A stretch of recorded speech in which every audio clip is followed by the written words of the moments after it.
are announcing a special series, and it's called the 2024 Recruitment Extravaganza. And I'm hoping to highlight at least 15 programs between now, April 2024, and July 1st, 2024. A highlight for me, we worked in teams of like 7 to 8 young folks in the school buildings for the full school year. And we were typically at the school from early in the morning till late in the evening. So during that time, we got a chance to build really strong bonds among the groups. A lot of those bonds I still kind of have today, 4 or 5 years later after, exiting service. So just being able to have those people that you work with, close in age range, maybe coming from different backgrounds, different demographics, all coming together for a common cause, and really seeing I guess like the beginnings of that kind of growth start to develop in our case, and just knowing that, what we're doing is actually having an impact.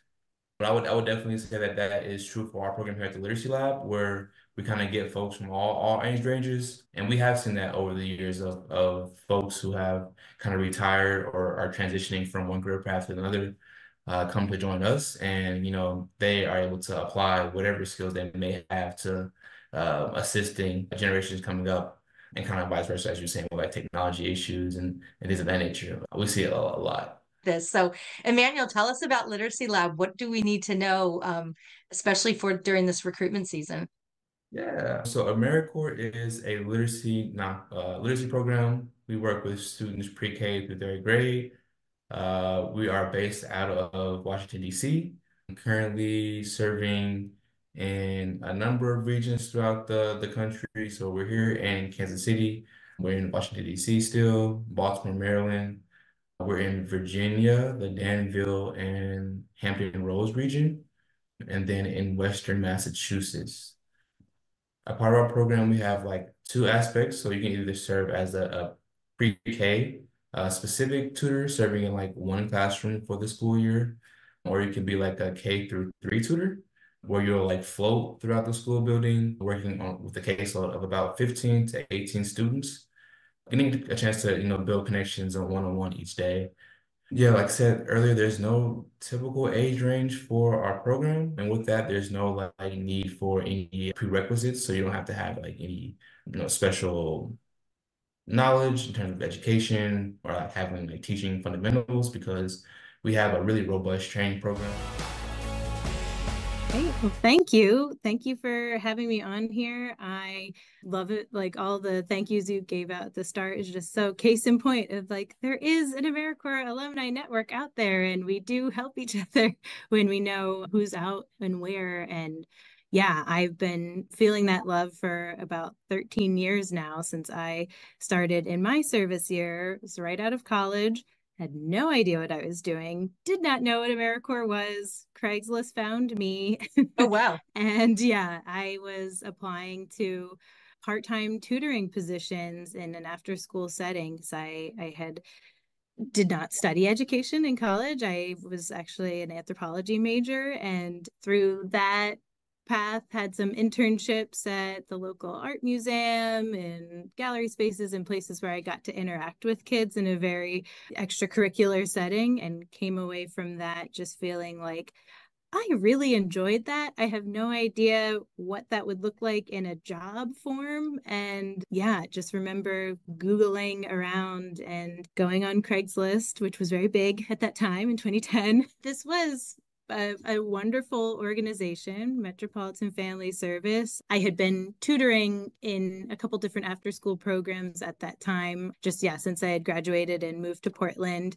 Was living in my aunt's spare bedroom. Thank you, Aunt Martha. Yay, Aunt Martha. Yay, Aunt Martha. And found this after-school program called Schools Uniting Neighborhoods that our organization MFS hosts around the city in different schools. And so, yeah, I went into this interview thinking I was interviewing for some part-time after-school tutoring, got a little bit more information about AmeriCorps in that interview, and was their last placement for that. It was actually the first year MFS was hosting an AmeriCorps team at the organization. So that was a really cool kind of serendipitous moment too. I didn't know what AmeriCorps was when I signed up, and I didn't know I was joining this amazing team of individuals, and that many of those people have become my lifelong friends and references and, aunties to my baby, and just like has really become this huge part of my identity professionally and personally. And I had no idea, for sure. Yeah. And I was reflecting back on this and like getting ready for this interview and just thinking about how much I had thought for so long, even today now, of like how I need to plan my path and know what I'm doing next, and think about like how I'm going to apply everything I've learned to this next job or career path or all these things. And really, AmeriCorps, I should have practiced what I preach, or what I tell our incoming members is like, trust the process of, you will, through your experiences, through the people you meet, through the communities you're working within and serving, and through showing up day to day in AmeriCorps, you become who you are and what you do. And it really is, it's not as easy and simple as that.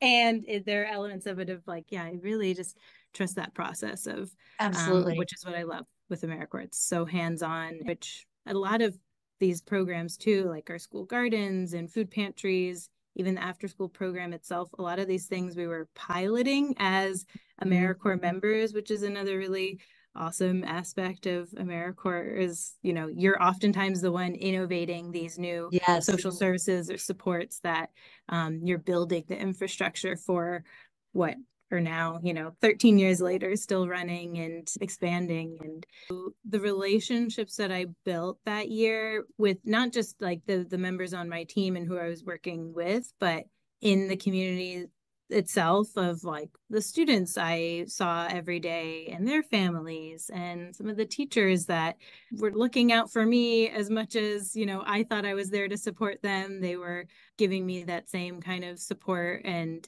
it opened my eyes to a whole other kind of network that I think, especially coming into AmeriCorps pretty much right after college, like up to that point, my peers had always been age related. And, I always saw like my network as who was in my grade, who was in my class, who was, more or less my age.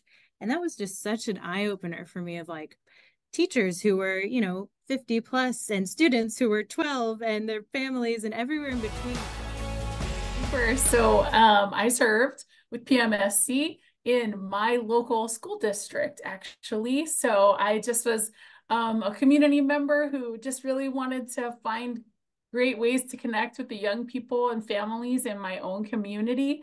And my husband and I don't have our own kids, and I wanted to be, a resource, and for the kids in our neighborhood to know that we're a family that loves them. We could be a safe space and support them if they need help or have trouble. And so I thought, what's a way I could do that? And I just happened upon an ad on Indeed for this position in my local school district. And so I reached out to them, and the rest is history. I served at my local elementary school, helping young people who are struggling with literacy or math, pulling them in one-on-one or in small groups. And I actually did 3 terms of service, and I just loved it so much. Yeah.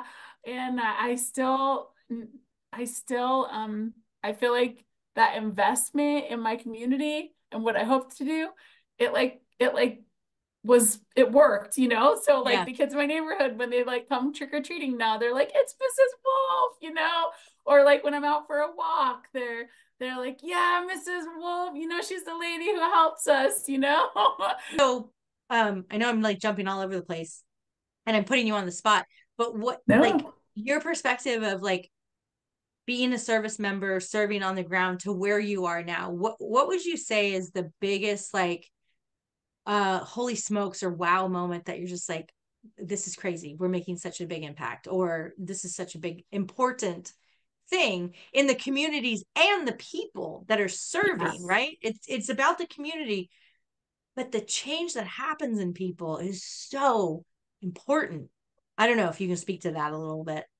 Yeah, totally. So yeah, like so my role now with PMSC is I do outreach for us. And so part of what I get to do is visit with people who I hope will consider a term of service, right? And so when here at this conference, there's so many people who are from representing so many AmeriCorps programs all across the nation. And when they share a little bit about what the members do in their programs, it's just like mind boggling, to think that there's people who are serving in homelessness, opportunities, right? Like helping the unhoused to have housing, right? And then there's people who are serving in little school districts, helping students who are struggling in reading and math to be able to read, and right, like that's just opening up all these doors. And then there's people who are doing environmental things. There's people who are helping in domestic violence shelters. There's folks who are helping in natural disasters. And you're hearing about the massive impact that people are making across the nation in all these different critical need areas. And that to me is just mind blowing. Like, you're, like you said, I'm in my own little microcosm, and I'm like, yeah, I'm making a difference right here in my little neighborhood. I can feel that.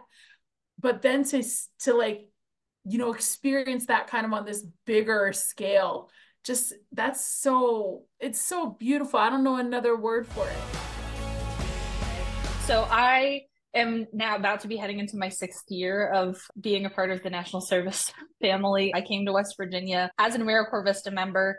So my story with National Service actually really starts a couple of months prior to that. So I got to my senior year of college and I went to undergrad for theater. I went for directing, writing, and design, minored in education studies, thought I wanted to do some sort of like theater education type thing. I was going to school in New York City. And I realized at the start of my senior year of college, I had this amazing professor. She's the first person in my national service story. Her name's Dr. Christine Monahan. She now is at UVA.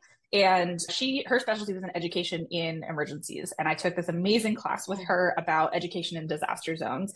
And the first thing she had us read was this article. And I remember nothing else from the article except for this one line, which is, we can't expect to go into other people's backyards and fix them until we fix our own first. And so through the course of that class, I got introduced to AmeriCorps. I decided that I was going to apply for Teach for America. And I decided that I was going to try to do something in the education world through that program.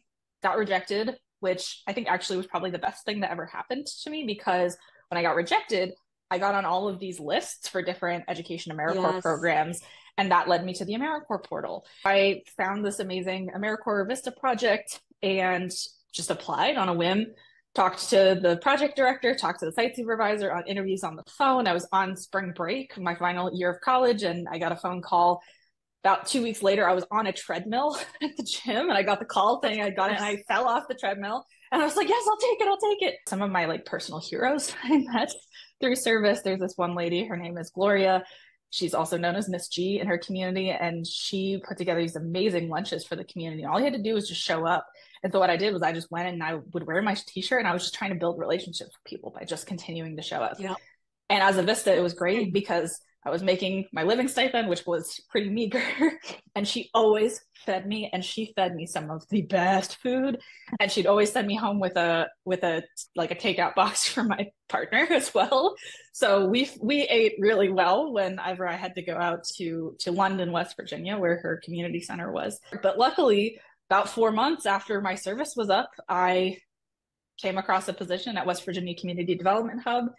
It was one of those organizations that I knew of. I'd kind of put on a list of like, if I can work at one of these organizations by the time I'm, midway through my career, I will feel really, really good.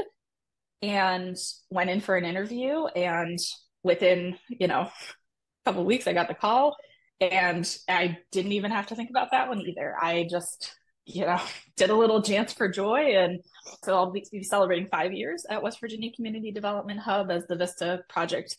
I was hired as the manager. I'm now the director, and I also am the operations director at the organization as well. And it's been really cool because we've grown our program, and we also grown as an organization at the same time. When I started, there were 7 of us. by the end of this year, we'll have 16 or 17 staff, depending on how things go. So that's been really cool. And to watch our Vista program kind of grow alongside it and better integrate into the work that we're doing is also pretty exciting as well. So what was how did you find your AmeriCorps opportunity? And then what was your service year like? Yeah. So public allies, it kind of fell in my lap at the exact right time. I didn't know for sure what I really wanted to do with myself. I was working in like construction and things of that nature. And, I have a daughter that's 15, and it's like, I'm tired of picking things up and putting it down. Right. Yeah. I'm tired of lifting heavy things. Like it got old, it got old kind of fast. So I was actually at Houstonic, which is a community college in Bridgeport, Connecticut. And so that's where we're based. We're a national program. So we have 13 other sites all around the US.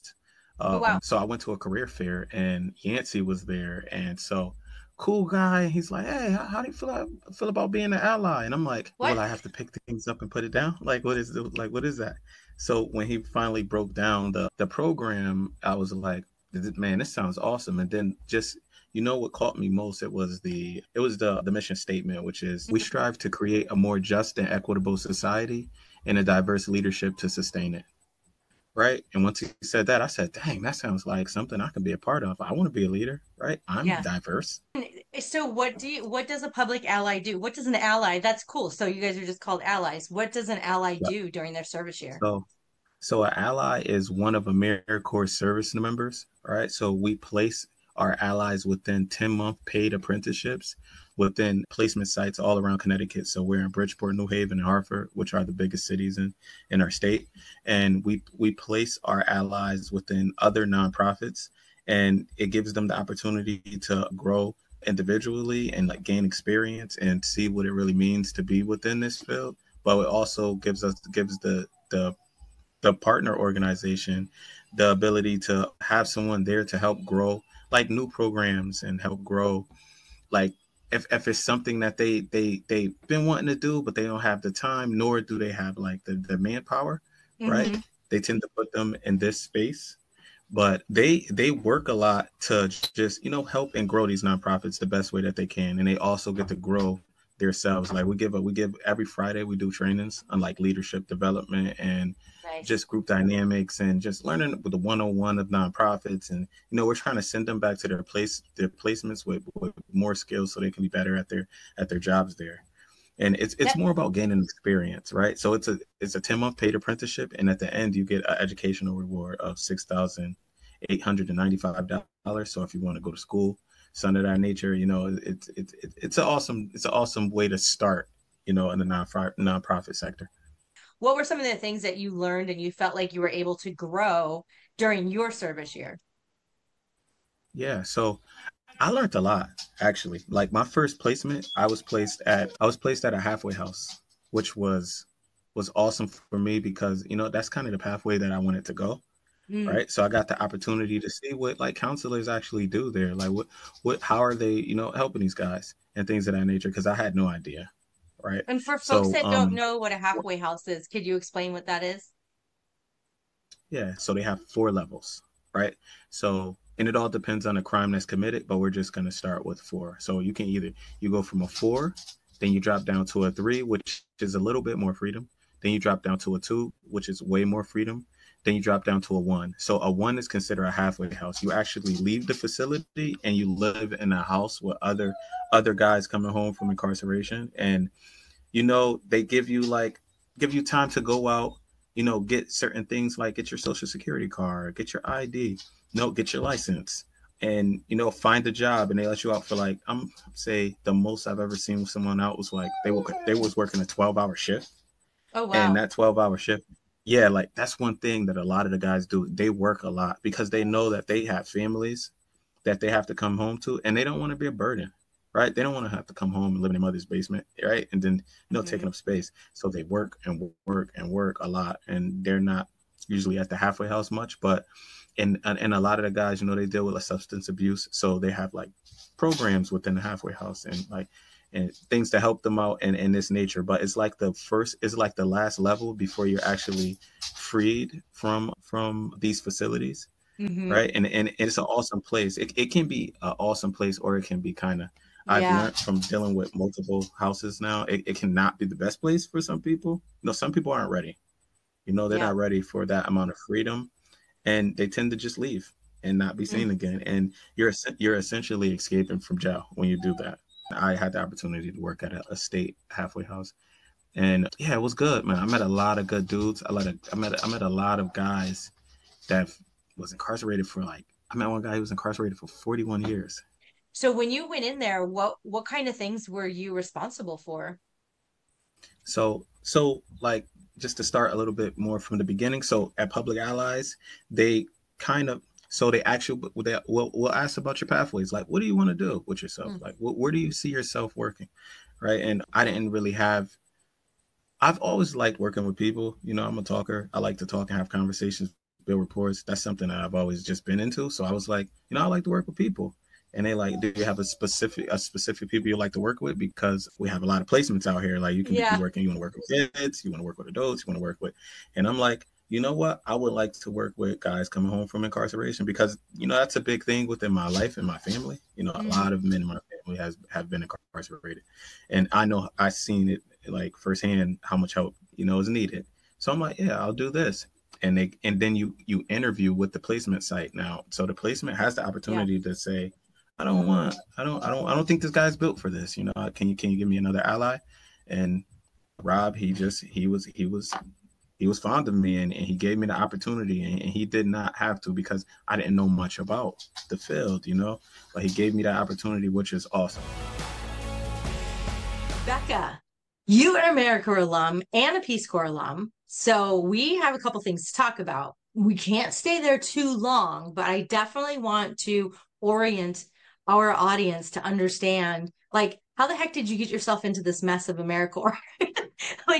Did you do Peace Corps then AmeriCorps, AmeriCorps then Peace Corps? What's your story? Tell us about it.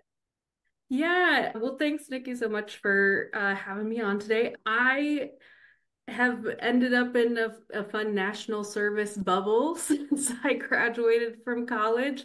That was not always the plan, but I did Peace Corps, and then I did AmeriCorps, and then moved on from there. But I actually knew a little bit about AmeriCorps from my mom works for a nonprofit. They had an AmeriCorps program in other states, not where she worked. But then when I was in college, I interned in Indianapolis at the Center for Interfaith Cooperation, which still has a great AmeriCorps program. And so as an intern, they were placing AmeriCorps members in different organizations throughout Indianapolis. So I got to see kind of firsthand what they were doing. I already had a plan at that point. I had already applied for Peace Corps and was already going through the medical clearance, which is not for the faint of heart to do that. Really? Oh, it's much more intensive on the front end to start Peace Corps, certainly. And I had studied French in high school and college, and so I knew I was wanting to get that international experience, and so went to Peace Corps. I was a public health volunteer in Cameroon and Central Africa, and I learned that I need a lot more structure to my work life than I was afforded in that role. And I also learned that I really missed being near my family. I really thought that the plan for me was going to be an international career. And so as my Peace Corps service was wrapping up in 2017, I was like, I need to be close-ish to my family, namely not in another country. Yeah. And so I started looking for positions. I had a little bit of background in refugee immigrant services, plus a little bit of that French language skill that I could use. But at the time, this would have been middle of 2017, the refugee ceilings had all just been cut. Getting an outright job in refugee immigrant services was so challenging. And so I just started looking. I knew about AmeriCorps. I had a lot of Peace Corps volunteers that had done AmeriCorps. I had that experience in Indianapolis alongside AmeriCorps members as well. And I just went on myAmeriCorps. MyAmeriCorps.gov? Is that what it is? .gov, you got it. My.AmeriCorps.gov. Yes. And I just searched for the word refugee. I searched for the word immigrant, and I just went down the list and applied. I joke with my supervisor still. I do not remember applying to the Kansas City Public Oh gosh. Library. I remember my interview, but I had just kind of applied pretty broadly. About 2 months between the end of my Peace Corps service and the beginning of my AmeriCorps. So as a family, we packed up a U-Haul and cobbled together hand-me-down furniture, and I found a roommate in a Facebook group and moved to Kansas City, fully thinking I'd be here for a year and then go back to Indiana and maybe go to grad school or do something else. I'm still here. Yeah, I'm looking at your later. LinkedIn and it says Kansas City Public Library, 6 years, 7 months. Yes. But that actually, we run 2 AmeriCorps programs now, but exactly what you're saying is the basis of our AmeriCorps Vista program. So this is going to get a little AmeriCorps lingo-y, but hold on, folks. Get your AmeriCorps lingo hat on. We are an intermediary for AmeriCorps Vista, so we work with local nonprofits to place people for a year of full-time service to build their capacity to alleviate poverty. So those are all the buzzwords. The folks that are like, meh, intermediary, what the what? So just what Becca said, what they do is they hold the AmeriCorps grant. And then what they do is they place members in partnership sites and they train the members on just probably like small skills, but they're getting the members are getting the skills that they need from their sites. So some of that is, we see this as a very deep form of community engagement. We get to support, we focus on small nonprofits. So most of our sites have less than 5 staff. So really trying to build up those local nonprofits to be able to kind of progress to wherever they're wanting to go. And so and we know that people who do a year of service are more likely to maintain civic engagement. Without any further ado, I want to introduce Caleb Rigdon, who is with the Iowa State Service Commission. But Caleb and I think we connected through LinkedIn or something. Yeah. And we had a really great conversation about your role with the commission and also your experience with national service and how it brought you into the commission. So let's first start with your national service experience. What program did you serve in, and what were the mind-blowing experiences that you had?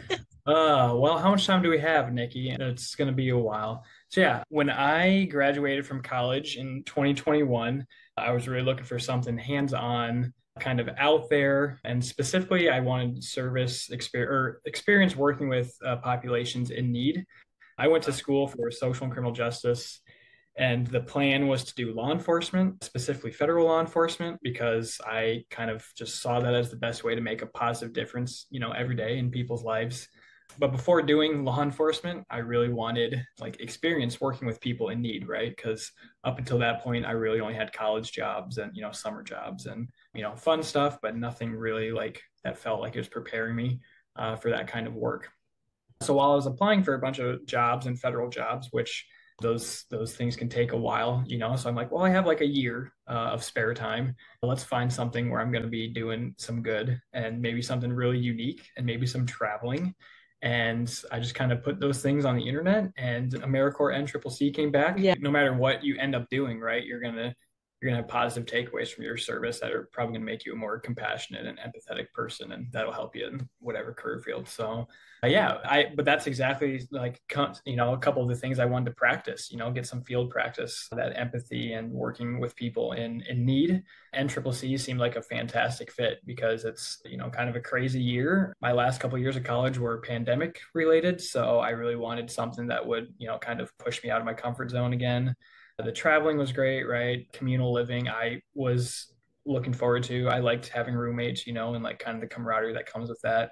And then specifically potential new disaster relief was enticing too, because, that'd be what I was looking for as far as helping people in need, potentially the worst days of their lives. As far as gaining that experience there, it's 18 to 26-year-olds. You get get put on a campus that's kind of your base, and then you get sent out from that campus throughout the year. So 10 to 11 months. And yes, like you said, very very a wide spectrum of potential projects. So when I served in the field. I did wildfire mitigation. I was doing response to Hurricane Ida. We were building like an outdoor classroom and doing like camp renovations at an outdoor camp, and then like doing nonprofit capacity building. A lot of people do Habitat for Humanity stints where they're building houses. A lot of people work in state parks or national parks doing trail work or conservation work or things like that. But yeah, it's a very broad experience opportunity where one day or one week you'd be doing one thing and the next week you're doing something else in a whole nother state. And there's tons of fun stories that come out of that for sure. So just like being in charge of the team and seeing core members like really grow and learn new skills. When we were in Georgia doing like building stuff in a camp, the camp had a John Deere tractor that they used to haul stuff around, and our supervisor was like, "Oh, Caleb, you're from Iowa, so you probably know how to drive a tractor." And I was like, I mean, Yeah. yes, I do. Not a lot. I didn't grow up driving them, but I've driven them a little bit. But I mean, I guess there's worse things to assume about me if I'm from Iowa. So I took that with, a grain of salt and had fun with that. But then like getting to teach a couple of my other core members that, one night they're like, "Hey, I want to learn to drive the tractor. Like, can we do that?" Like, sure, let's do it. We'll ask our supervisor, and he was on board with it. And it's like the first time one of my core members like successfully backed it up and attached the hitch to the trailer, like his eyes lit up. He's like, "I did it." Like I mentioned, I wanted to see like what the nonprofit world looked like back home in Iowa. So the fact that I landed with the State Commission on Volunteer Service that has, literally we help fund and promote AmeriCorps programs all over the state. And even if they don't have an AmeriCorps program, right? Like we have so many connections with so many nonprofits and volunteer centers throughout Iowa. Like it was perfect for me to like get a pulse of exactly what the nonprofit sector is like in my home state, which is exactly what I was looking for. So I kind of fell into it. Like I said, they kind of stole me from one of the actual like programs I was looking into, but it turned out perfect for exactly what I was looking for. We are here to listen to you. So, Jeanette, tell me about your national service experience, the program you went into. How did you find the opportunity? Let's start there. How did you find the opportunity, and where was it, and all that good stuff? Thank you again for having me. Super excited to share my story and just be part of this podcast. And within this AmeriCorps family, I always share that it's family grounded and glad to be part of something bigger than myself. And I think that really is catered to the beginnings of what I wanted to do. I was in the midst of college. I started off as an education major, and then I also really found my way in what that looked like in serving and teaching, right? But I had two different placements during my school, right? I had one in underserved community, and then one that had highly resourced. It was affiliated with a bank, right? And so I got to see firsthand the differences in the education system. It made me question, why did one facility have the resources and why did one lack them? And really that allowed me to understand there was a disparity in the education system. And it allowed me to understand like, oh, I think I could do something greater than just being in the classroom spaces. But I stumbled upon AmeriCorps and I actually met a campus recruiter, shout out to Dawn, where Dawn taught me about City Year, and it aligned with everything I wanted, right? It was education based, but it also opened up the lines of bridging the gap towards education equity, which was something I really longed to be part of. Excited to be part of City Year right after I finished graduating. I did take a leap of faith and chose a city across the country. So I served in City Year Los Angeles, which was a super exciting opportunity for me to start new, get outside my comfort zone, but do something that I was really passionate about. So after my year of service, I took some time and I taught a little bit in the Los Angeles area. And then there was an opening where it allowed me to come back to City Year as part of the recruitment team. During your City Year, what was something that really stuck out to you that really changed you intrinsically? Yeah, within a year of service, that goes by in a click of an eye. And so for me, I don't think I understood the impact that I made or what City Year was creating for not just my life, but for my students' life until after I left, right? And so Gotcha. for me, I was working with 10th graders at the time, and now my 10th graders are first generation college students and college graduates. And I think that, Wow. yep, that is already in itself the reason why I come back day by day, because I was able to witness what National Service, City Year, AmeriCorps was able to do for my students.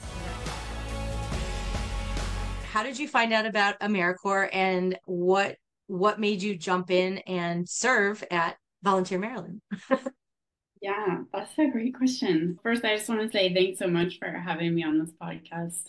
50 episodes is really exciting. So congratulations, Nikki. Thank you. Everybody who's helping you as well. But my service journey with AmeriCorps started probably around my senior year of college. I think like every college senior, I was freaking out about what am I going to do after college? What do I want my life to look like? And I felt really insulated in my college community. And I felt like I hadn't taken advantage of the greater community where I was going to college. I went to St. John's College in Annapolis. I felt like I really didn't take advantage of the greater Annapolis community and the connections and great work that was being done there. So I connected with a nonprofit called Seeds for Success just for a volunteer opportunity. I tutored, and in their after school program, I was paired with a young girl who was about age, and I would work with her about one night a week I was probably doing that for at least 6 months. And their volunteer manager at the time had approached me. She knew based on my conversations with her that I was graduating, looking for something to do post graduation. And she said, "Hey, I have this really great opportunity for you to become an AmeriCorps member with us. You could be our volunteer coordinator through Volunteer Maryland." And AmeriCorps was already on my mind. I thought about City Year, doing a year of service post-college graduation. And I felt like the stars had aligned for me, something I was doing already and was really passionate about. And AmeriCorps service, that kind of alignment. And so that felt like the right way for me to move forward post-graduation. So that's how I ended up at Volunteer Maryland in 2018. Shout out to Volunteer Maryland Class 31. Let's see, some of my highlights from my service year. I think there's a period of time where I was acclimating to becoming an AmeriCorps member. I was learning all the things that people are confused about at first when they start, like how we're supposed to say service and not work, and refer to ourselves as AmeriCorps members, not employees, and for the prohibited activities and all of that. So I felt like my first year really was a big learning curve in terms of really understanding what it meant to be an AmeriCorps member and connected to this really special community. And I think for me, the highlight of my year, two things, but both related, were really just the people in the community that I tapped into, the community and the people that I connected with who are also AmeriCorps members in my Volunteer Maryland class. I feel like those connections were really important to me and really vital for me to be able to get through my service year, and are still memorable relationships that I had and friendships and mentorships that I had through my AmeriCorps class. And then just the people in the community that I got to work with as a volunteer coordinator, specifically the kids that we were working with. Like the theme that carried me through my year and is something that I remember post service with Volunteer Maryland is just the people and those connections and how meaningful those connections were for me. So you crushed your service year so bad that we wanted you back. I distinctly remember strategically being like, "So Allie, let's do another year." And you chose another opportunity. And I think one of the things too to get from this kind of series is that there's hundreds, if not thousands, of AmeriCorps programs throughout the country. And so you can really pick your own journey. You can pick your own adventure.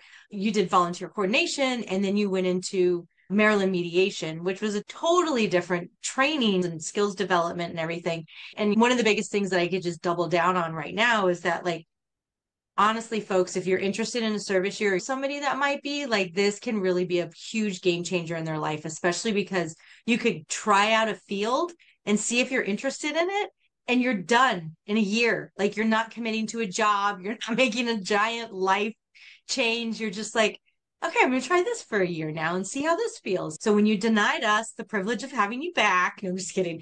So you decided to do another year, which is, service years can be challenging sometimes if there's turnover, if there's change. And so even the decision to do another year is a big decision. What kind of made you do that? And then what was your experience your second year? Yeah. And I have to say, I can be very frou-frou as well. And I like to always find the deeper meaning and connections Love between it. the things that happen to me in my life. And I feel like this also felt like another moment of maybe divine intervention. So, and initially I was not planning on going back to AmeriCorps service. I did one service year. I loved it. But I was like, it's time for me to get a job and to continue in my journey for employment. However, when I was thinking about the transition and kind of what I wanted to go and do next, Community Mediation Maryland really stuck out in my brain because back when I was an AmeriCorps member with Volunteer Maryland, Tracy Ford, who's our quality assurance director at Community Mediation Maryland, had come to one of our in-service days or training days, and she had done like a quick conflict resolution workshop and presentation to us. And ever since she did that presentation, I was like, this is such cool work. And it intimidated me, which is why I think I reached out in 2020, I reached out to the program director at the time, Hope Braveheart, for Community Mediation Corps. I was like, hey, I'm looking for something new. Are you still looking for AmeriCorps members? And she said yes. And I interviewed with her. And I actually became a team leader for Community Mediation Corps. I had never served with them before. It was their first year having team leaders. And so my opportunity there was really to create and follow through on what a team leader could look like for community mediation. So you stepped into a role with them now. Spoiler alert. Was that so? How did that kind of after your service year? Was it right? I can't remember the timing of it, but how did that all work out? It was honestly very similar to how my service year with Seeds for Success ended, that I was offered a position with Community Mediation Maryland as their AmeriCorps coordinator. And I think I started pretty much the day after my service term. I love that. That was 2021. Yeah. So I've been a staff member with them since, for about that's 3 years now. Yeah. That's awesome. And that's another thing just to double down on with this recruitment extravaganza and folks that are listening. It's a year-long interview process, right? And it's a year-long interview process where as soon as you start working or as soon as you start serving, the host site wants to find you your next best opportunity. So you can be like totally open about, I'm looking for a different opportunity, or I want to stay here. And it doesn't happen every time, but like I was hired by my site as well. I took my position description for a volunteer coordinator for one park, and I went to the director and I said, I want to do this for all your parks and all your recreation programs. And he said, okay. So Caleb served and is working for the Montana Conservation Corps. And we have somebody in common, and we'll mention her right now. And I'll link to her video at the end of this as well. Sharon Stober, who's quite a superstar, also served in the program, and she was a guest on the AmeriCorps Connections podcast. So Caleb, this is your hour. Let's go through what your how did you find your AmeriCorps opportunity, and what did your service look like? And then we'll go into like what opportunities you have available for the next generation. So go for it, Caleb. Awesome. Thanks, Nikki. Really, really glad to be here. Appreciate the opportunity. My name is Caleb Stewart, and I currently work for the Montana Conservation Corps. And, I found AmeriCorps after college. I grew up in Nashville, Tennessee, and went to school in this town called Murfreesboro, kind of right outside of Tennessee at Middle Tennessee State University. And as I started approaching my senior year, I really realized that I wanted to get out west and kind of get out of Tennessee. So started kind of exploring opportunities and, had just kind of tangentially heard about the Conservation Corps. I didn't even realize that you could still do that. To be honest, I thought it was just a relic of the past. But started doing internet searches and found the Montana Conservation Corps, applied and interviewed. And I think I actually called this guy, Bobby Grillo, who's still our Conservation Corps director, once a week until he gave me a job. It was great. So in 2008, I moved out to Montana to be a crew member with the Montana Conservation Corps. And, ironically enough, I actually spent my whole season serving in Idaho in a place called the Frank Church River of No Return Wilderness.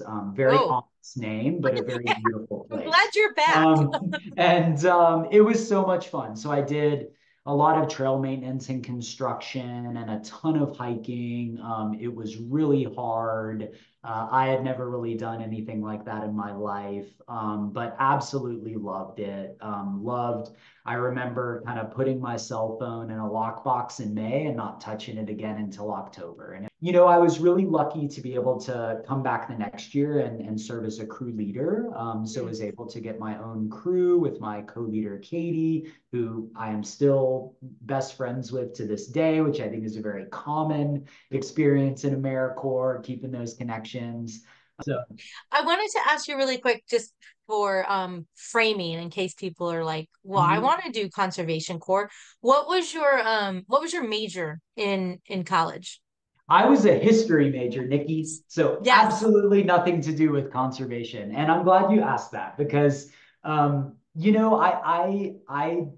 got a history degree, quite frankly, because it kept me in college. Yes. It was something that was engaging enough for me. A great prerequisite for swinging steel out west. Yeah, you have to have the desire, right? Yeah, totally. No, I'm so glad you said that because I do think we see, I chat with obviously a lot of humans about, their desires to come out here and everything like that. And, I think it's pretty common that people, who haven't backpacked before or haven't camped before or don't have a conservation related degree think that this is not for them. And it really couldn't be further from the truth. We get so many different types of people here. And, I think a reality of this type of work is, hard skills like running a chainsaw or learning how to pack your backpack or learning how to set up a tent or dig trail. Those are very teachable skills. Anybody can learn how to do those things. When I'm recruiting, I'm much more looking for people who have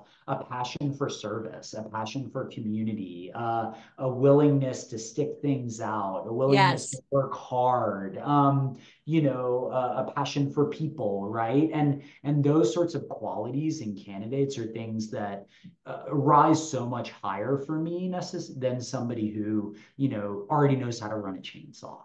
Let's talk a little bit more about your service year. You said that you did a service year as a member, and then you were a leader, which is different because now you have a team and you have to take care of stuff. Yep, I was humbled very fast, Nikki. I think one of the cool things about our program is that we have something called our leadership development program. So, we invest a lot of time in our leaders. They do about a 2.5-month training before they ever get their core members. And that was so essential for me. Not only building the technical skills, but also building those developmental skills, right? Like conflict resolution and communication and emotional intelligence and all of those sorts of things. And I think, that period really allows a lot of our participants to learn what their learning styles are, learn how they operate, learn how they communicate, learn their needs, because we can only serve others if we understand ourselves. I'm so excited that you joined us for this new series of Recruitment Extravaganza for 2024. And we're super excited to learn about your stream of service. How did you find out about AmeriCorps? How did you get involved, and what was the program that you served in? Sure. So first off, thank you so much for having me. It's really cool to be a part of this, and I got to listen to some of the other podcasts, and it's just amazing to see where all the other AmeriCorps alumni are at and up to now, and see all the diversity of programs.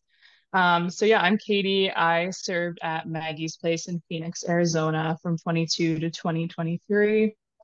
We are a direct service program. We serve In Arizona, we serve pregnant moms who are experiencing homelessness, and our AmeriCorps primarily live in the homes with the moms and take care of the day-to-day operations of the home.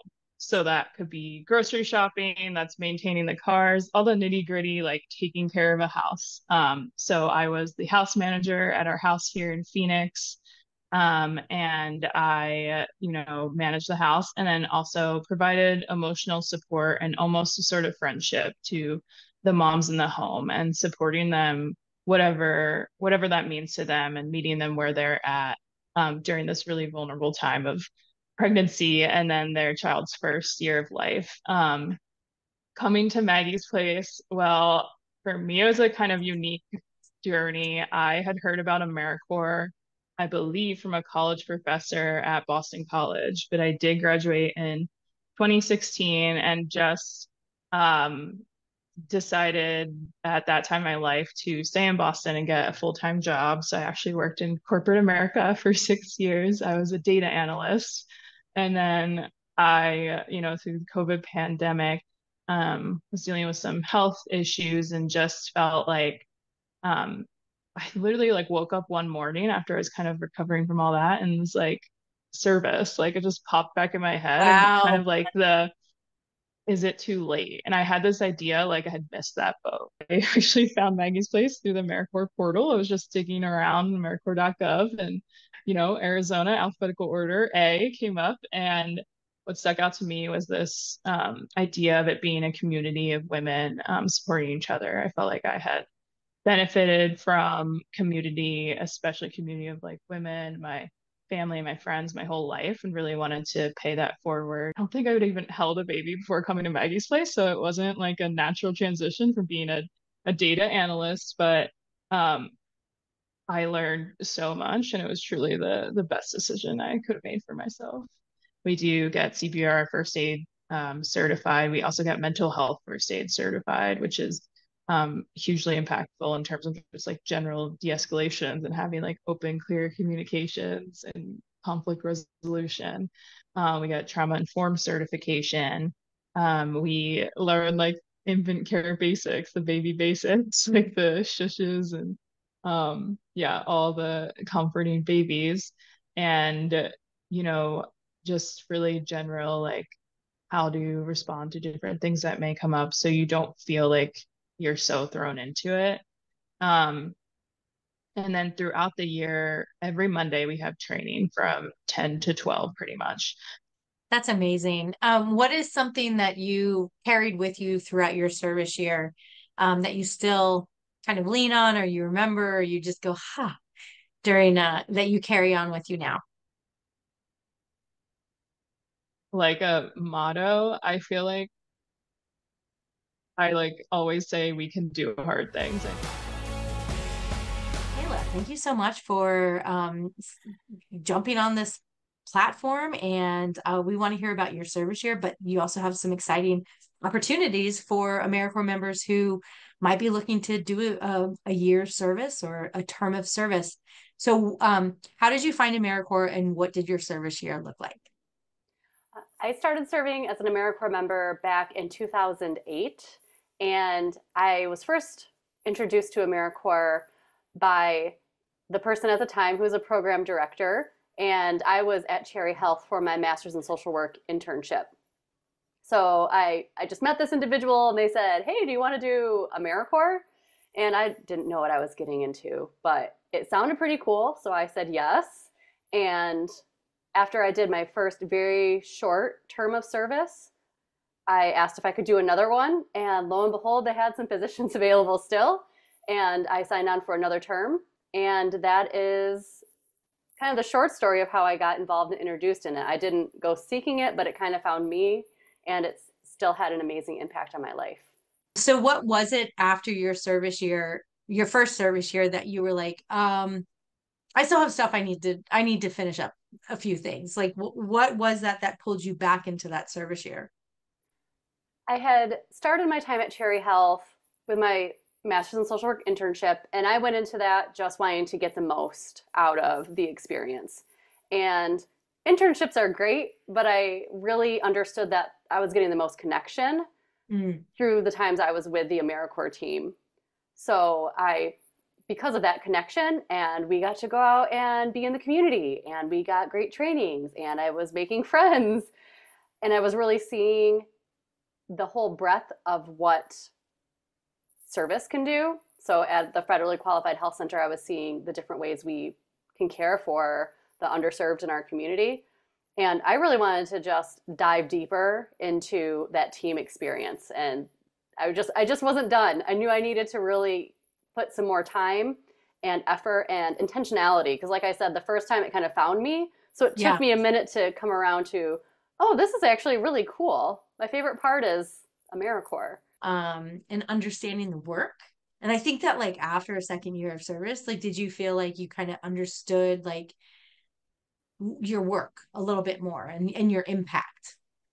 Yes. I absolutely understood that much better after I was able to dedicate more time to AmeriCorps service, because it wasn't just the impact I was getting from the team. That was maybe what drew me in, but I realized how much the community was starting to mean to me. So the community of Burton Heights and Grand Rapids, I just loved it. And at the same time, I was providing a service to them, whether that's helping them enroll in Medicaid or getting connected with different healthcare services. They were simultaneously helping me grow too. Yeah. So building that community relationship was really fantastic. And it showed me that even though having a master's in social work is great, a lot of what the successful connections come from is being able to be embedded in the community from a service mindset and making the connections that way. We're doing the Recruitment Extravaganza for 24-25, really helping these programs find the next generation of AmeriCorps members. Yeah, like how did you find out about AmeriCorps, and like how did you fall into this chaos? Yeah, honestly, I just kind of stumbled into it. I had briefly heard of AmeriCorps just in passing, right? I think most people have heard of like the Peace Corps or Teach for America. And once I was in college, I had a couple of friends who did Teach for America or the Peace Corps. So I was somewhat familiar with it, but I didn't really fully understand what it was. That was kind of like the reach of my knowledge. I was just reading, I forget if it was like a weekly or monthly newsletter that one of our advisors at the College of Education would send out with like internship opportunities and clubs, like all that kind of fun information. They were always about 20 pages long and still are, as far as I'm aware. I was just scrolling through, really looking for internships, and Earn to Learn's Next Steps program really caught my eye. Honestly, not because it was AmeriCorps, because I didn't fully understand what that was quite yet. But because it was an opportunity to get into schools in the local area and work with students. And it really sparked my interest. And then, that's kind of just how I fell into this. And that's kind of the whole point of our program too. We do the near to peer model. So all of our advisors are either current college students or recent college grads.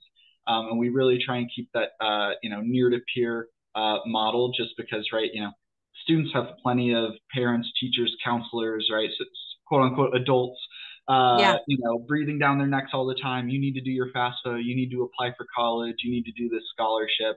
You're kind of beating the dead horse there a little bit. They know, they hear it. You're not helping. So having someone, especially that's like in college or just was in college, so they can ask those questions, both,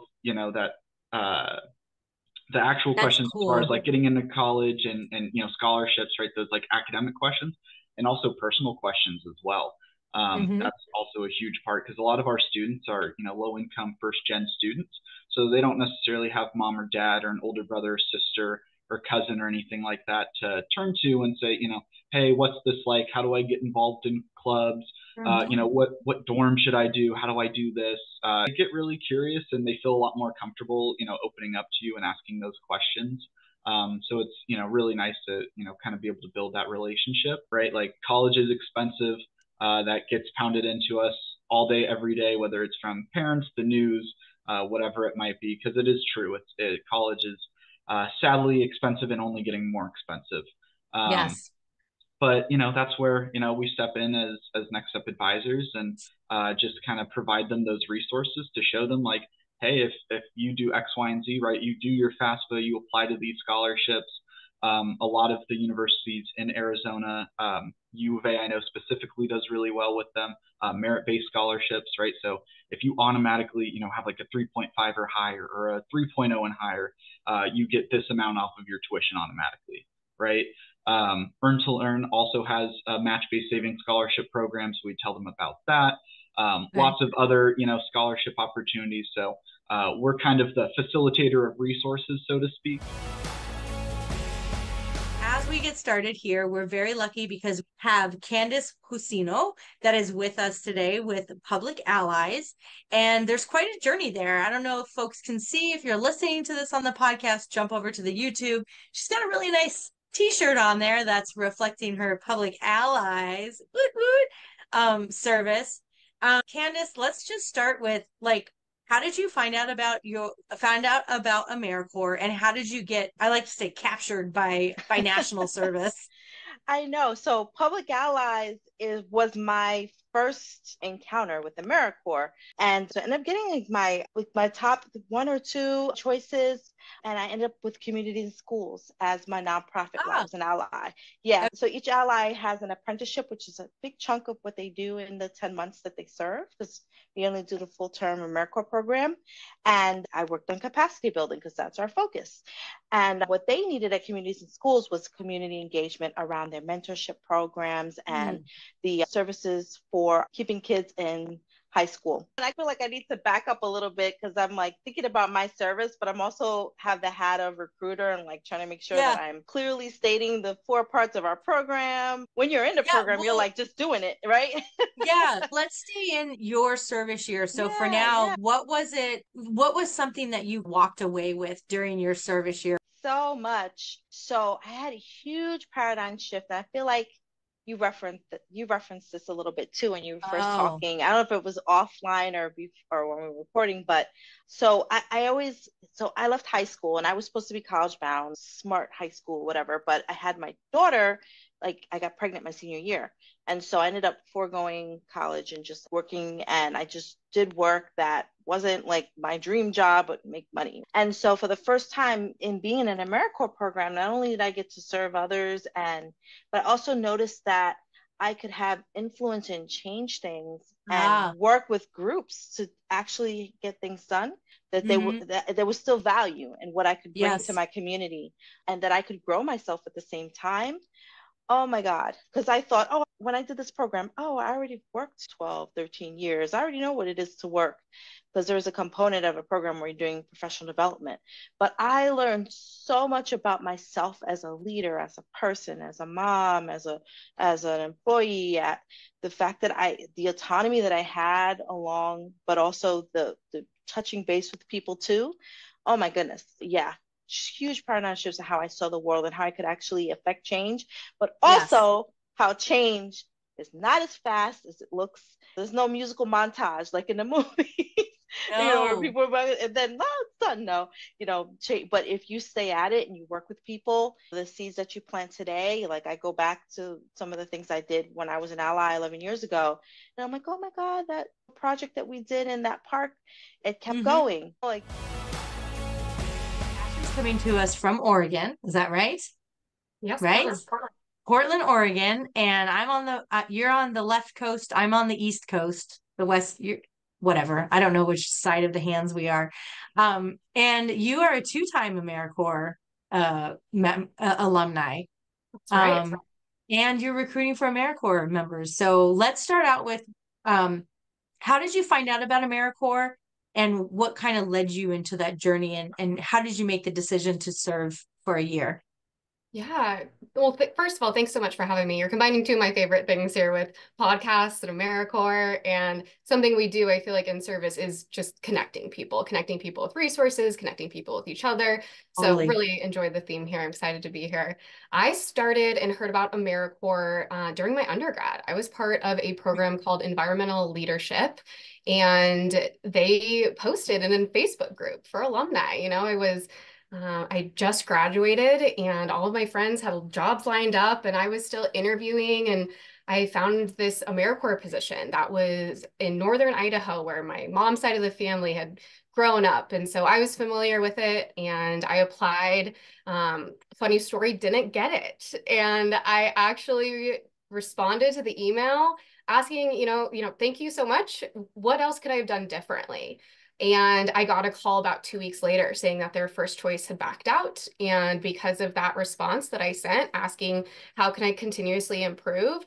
They really wanted to bring me on board to the team. So I was excited to join Palouse Clearwater Environmental Institute as an environmental educator there. And it actually led me to a second term right after that down in Arizona. So taking one experience, and I feel like one thing has always led for the next in my career. I think it's awesome that you had mentioned that you responded to the email and said, what else could I have done? Because a lot of times we're just like licking our wounds and we're like, nobody loves me, or screw them, I'll find another opportunity. So super reflective that you were like, no, like what else could I have done? And then that led you to your service year. And then what made you do another service year? Yeah, so my position was a general environmental educator, which I know through your podcast we've talked a lot about. You wear a lot of hats with AmeriCorps. Yeah. You can try so many different things, choose your own adventure. And so I really dove into that. And I was learning about water quality and water education and the geology behind aquifers. We were taking students out on after school trips. I got asked to lead a natural history like rafting trip from some high school students. So I got to really dabble in a lot during that first year of service and decided that some of the focus areas I wanted to grow more into was around water conservation and water quality. And so I found another AmeriCorps position with the Nature Conservancy this time down in Phoenix, Arizona, who had a really great project partner with a program called Project Wet, Water Education Today. So it helped me direct my interests. It also helped me decide maybe more of what I didn't enjoy. Yes. And so it helped really steer me in that in a more focused direction, which I really appreciate. Yeah, sometimes we find out what we want when we know what we don't want. Some of those skills into the first AmeriCorps role as an environmental educator, thinking maybe I did want to become a teacher. Maybe I wanted to get my teaching certificate. And going back to realizing what you're not so interested in, it steered me in a different direction. So I do appreciate that. And it led me down to Arizona, where I decided I wanted to go back to school. I applied for graduate school, got my master's in environmental science. Wow. And got to continue in the service learning industry, working both internationally and in the US, teaching and leading trips for high school students and their teachers, parents. It was a long trajectory, but I spent about 6 years being able to implement service learning and hands-on experiences, both abroad and in communities in the US. So that was really cool to come full circle and then end up where I am today in another AmeriCorps program on staff in Portland, Oregon, where I grew up. Is there anything else that you want to reflect on from your service year that brought you into kind of the opportunities that you're doing now? The biggest one was just continuing to connect with my network. It was keeping up my relationships. And something we say in our program called Confluence Environmental Center here in Portland is it's about who you meet along the way. And so as long as you're able to keep in touch with those folks, every year or two, I would reach out to the individuals, maybe it was my mentors or my supervisors in those AmeriCorps roles, or even some of the teachers that I'd really connected with, and just give them an update. Like, hey, this is what I've been up to recently. I hope all is well with you. Keeping those touch points has led me to where I am today. So Lisa, let's start with how you discovered your opportunity and what made you decide to serve. And I'm going to stop talking for a while now. Thanks, Nikki. So I'm one of those people who did it mid-career. I was in my 30s when I served. Same. Yes. And like you, I fell into it too. So I have a PhD in history. I studied in the UK for 4 years, got my PhD, came back to the US, did a couple years as a visiting assistant professor at the University of Cincinnati, teaching history. And I love teaching, but I thought I'd like to maybe explore some more of my interest. I've always been really interested in the environment and environmental education. It's always been a passion for me. So I was actually, Five Rivers Metro Parks I'm from Dayton, Ohio, and we have a really strong park system called Five Rivers Metro Parks. And they have all kinds of great classes about environmental ed. And so I took a organic gardening class from them. And I was like, well, I'm taking this organic gardening class. Let's see what I can find, what job I can find while I'm taking this. And so I applied for an apprenticeship with Five Rivers Metro Parks. And he's the guy that was hiring. He was like, Joshua, he was like, that position is full, but there's an AmeriCorps position that with one of our parks. And I was like, AmeriCorps, what's that? What? Ameri what? What? So I contacted them about that position. That position was full, but by then I discovered the AmeriCorps website. And so I just searched for opportunities in Dayton. And there was one with the Literacy AmeriCorps. It was working with Project Read, which is like a nonprofit in Dayton around literacy issues. So that was my first year of service. I was teaching refugees English. And so it fit in with my kind of teaching background, but a different angle to it that I never taught ESL before, but I loved it. They were Iraqi refugees. Like this was 2008. So right during the war and things. Yeah. And I just was going to say real fast is that like, when you sign up for a service year, you really don't know the type of experience that you're going to have and the people that you're going to meet and how you're bringing a service, we're doing a service. Mine was environmental education, but the people and that you interact with is actually what changes you. And for me, I put words in your mouth, but for me, I didn't know like some of these organizations or pockets of people. I didn't know they existed. Like you don't know what you don't know until you figure out what you don't know. And you're like, I didn't know that. And that's one of the other great things about AmeriCorps too, is you get to know all the nonprofits in your city and you really get to know your city. So I had like teammates, and it was a national program also, Literacy AmeriCorps was, and we had a mid-year conference where we all got together. And so I met other AmeriCorps members from across the country who were doing kind of similar things to me. And so that was a great experience. And then my second year, I thought I'd do something different. And so I went back in Notre Dame Mission Volunteers AmeriCorps, and they had a position which actually ended up being perfect for me, which was a naturalist assistant in Town Metro Park. And so I joke that I have this kind of history background, but I've always been interested in natural history too. So I got to combine those two interests. And Notre Dame Mission Volunteers AmeriCorps, Literacy AmeriCorps is also a national direct. My second year was different. One of the things I did as a member is I've never handled a snake. I've always been afraid of snakes, but that was part of the job. So I remember the first time reaching into that bag with the snake in it and drawing the snake out, and I was like, I did it. And it was great. And from then on, I just loved handling the snakes and things like that. Leah, let's go ahead and get a snapshot of your service year. How did you find out about AmeriCorps? And then what did you do during your service year? Yeah, first I want to say awesome shout out. It's so important, I think, for us to keep that civic engagement from our AmeriCorps time onward. And thanks again for inviting me and putting this together. It's really, I feel like there's that nut is hard to crack of how to get alumni engaged. And I really think this podcast is doing that. So kudos to you. Thank you. Thanks for having me. So I learned about AmeriCorps in a college class. One of my education classes, a teaching assistant had done the Peace Corps, and then also had the little side note about AmeriCorps as a domestic option. And I knew I really wasn't in a place where I wanted to spend 2 years in another country. I wanted to try something new though. And civic engagement, that sense of duty was definitely part of my process. And also I've just learned over time that every experience is an informative one. You can gain skills from any type of job or role that you fill. So I knew that I was really trying to figure out, like I studied education. I was going to be a teacher, but I wasn't ready to be in the classroom just yet. So this seemed like a really great opportunity to gain a lot of skills, make some strong connections, and then carry that into the next chapter for me. I'm from the Dallas area originally. I went to college out of state in upstate New York. And then I was like, what's going on in California? And shout out to my parents for being so supportive and allowing me to be able to test out all 3 coasts. And yeah, I went and did 2 years in Northern California in a program called Cal Serves.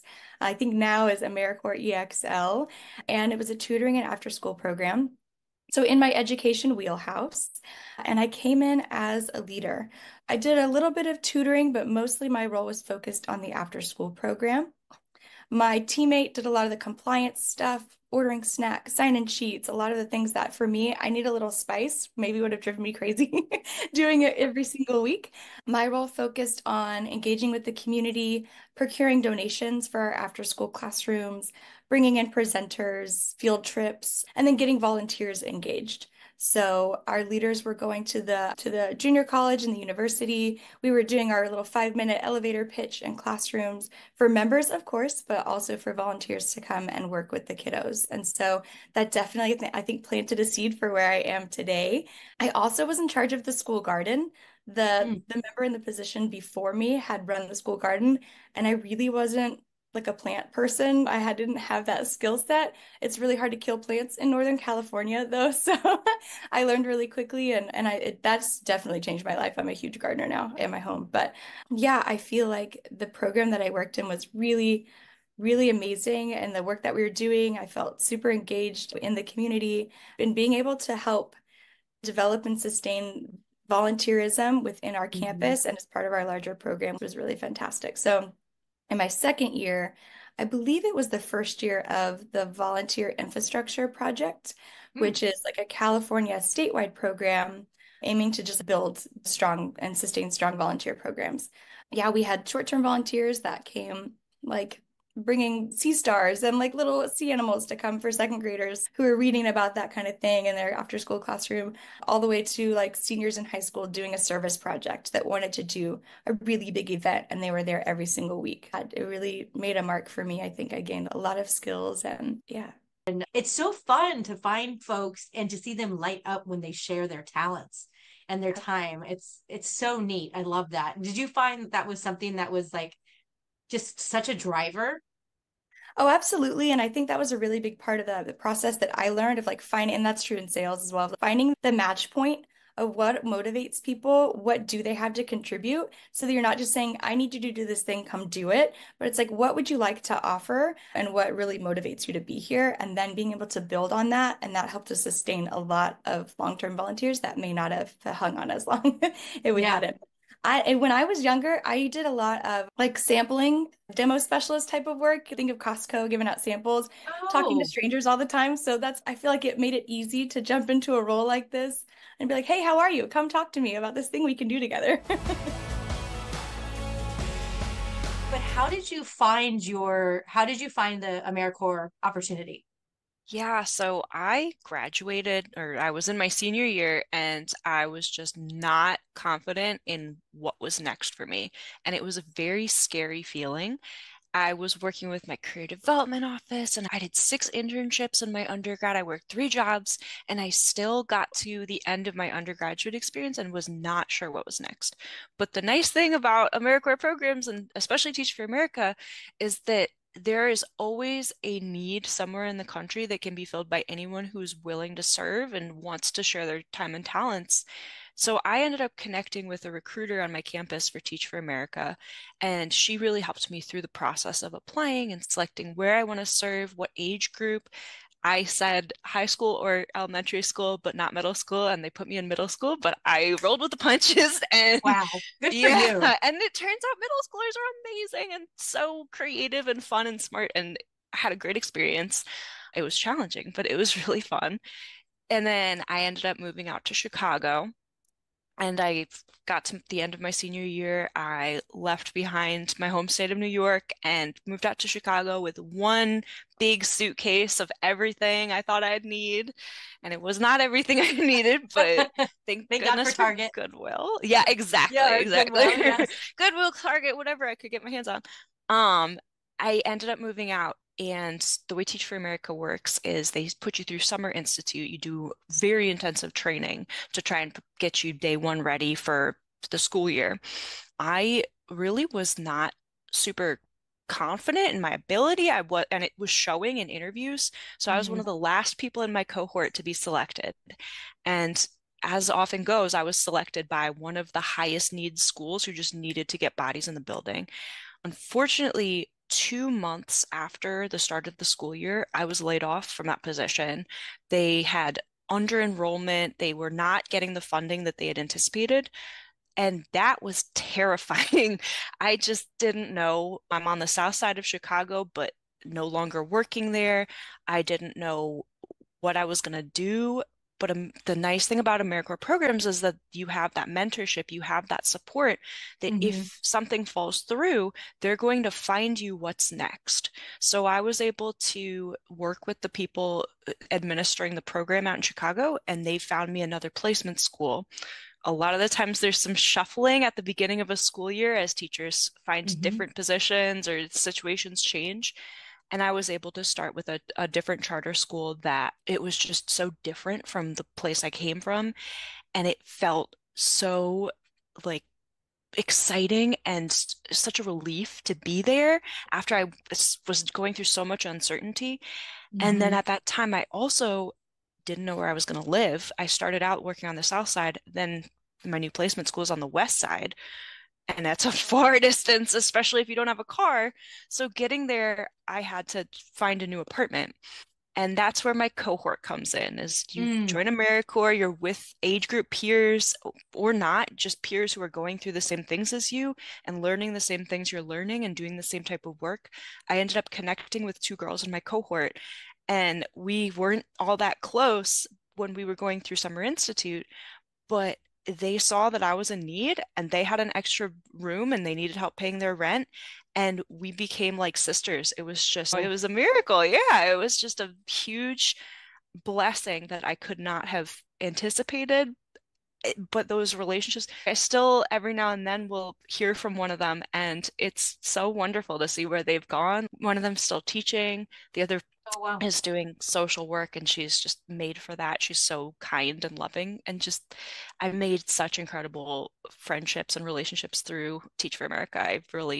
It was an amazing time. There were a lot of factors that were leading me to go back home to New York. And I wondered what was next for myself. That's another thing about AmeriCorps is you join and you're not sure whether what you're about to do for a year or for 2 years or for 3 years is exactly what you want to do for the rest of your life. But you have that freedom, you have that flexibility to say, I'm going to try this for now. I'm going to learn all kinds of workforce skills and life skills, and then I'm going to apply that to whatever I see next as my next opportunity. I actually ended up with the Service Commission in New York State because they sifted through a stack of 150 resumes looking for an AmeriCorps alum, and they chose mine as the only AmeriCorps alumna in the whole stack. Yeah, I was so lucky. I just want to give a heartfelt thank you to all of the viewers, all of the guests, all of the listeners to the AmeriCorps Connections podcast. 2024 was an amazing year. We had amazing guests. We hit so many numbers of recordings during the year. The Recruitment Extravaganza during the summer was wild. We turned out so many podcasts. And 2025, we're going to be doing the same thing. It's a labor of love of mine to share these stories from AmeriCorps alums of learning about what they're up to now, highlighting their stories, and honestly bringing us together as a community that support each other. So if you like this podcast, please continue to support it by subscribing and sharing and commenting. And I look forward to another year. And thank you again. Happy New Year. And thank you for all your support. Take care.